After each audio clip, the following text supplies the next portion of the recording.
South Africa's rugged west coast, nestled between quiet blue waters and dusty backroads, lies the town of Saldanha Bay. It's a place many would call peaceful, untouched by the kind of horror stories we see in headlines. Here, the pace of life is slow. Neighbors greet each other by name. Children play in the streets until sunset. And families, no matter how modest, take pride in what little they have. But in February of 2024, this quiet fishing town was shaken by a tragedy so horrific, it made headlines across the world. Diazville, a suburb of Saldanha Bay, is a working-class community filled with vibrant culture but also shadowed by poverty. In a section of Diazville known as Medelpos, an informal settlement, families live in makeshift homes made of corrugated iron and wood. There are no fences, no real streets, just a maze of shacks and footpaths where neighbors look out for one another. But for one little girl, that protection was never enough. Jocelyn Smith was just 6 years old. She was known for her blonde hair, light skin, and piercing green eyes, features that made her stand out in the community. Her teachers described her as curious and sweet, always asking questions, always eager to learn. She attended Diazville Primary School and lived in a small tin shack with her mother, Kelly Smith, her mother's boyfriend, Jacoboeta Polis, and 2 siblings. Their home was a single-room dwelling with little furniture, no plumbing, and only one window to let the light in. On February 19, 2024, Jocelyn wasn't feeling well. Her mother, Kelly, decided not to send her to school and instead left her at home in the care of Boeta while she went to work. It was a decision that would change everything. When Kelly returned home later that evening, Jocelyn was gone. According to Boeta, Jocelyn had gone outside to play and never came back. No one saw her leave. No one saw her wander. She had simply vanished. By the next day, Jocelyn was officially reported missing. The community rallied. Search teams, neighbors, local police, even total strangers took to the streets. They combed the area with flashlights, dogs, and drones. Posters with Jocelyn's face were pasted on light poles, school gates, and community centers.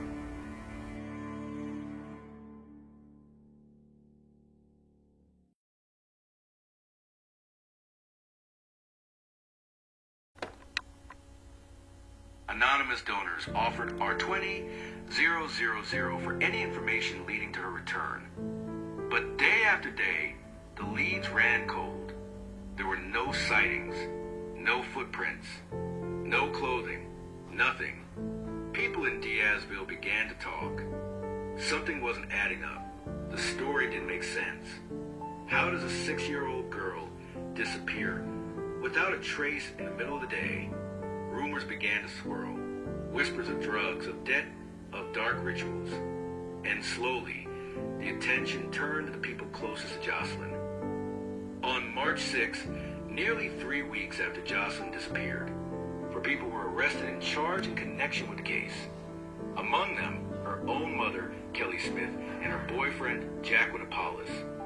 Also arrested were 2 others, Lorenzo Lombard and Fumza Sagaka. The charges? Human trafficking and kidnapping. What came next horrified even the most experienced investigators. Testimony revealed that Jocelyn may have been sold to Sangoma, a traditional healer, for use in a ritual.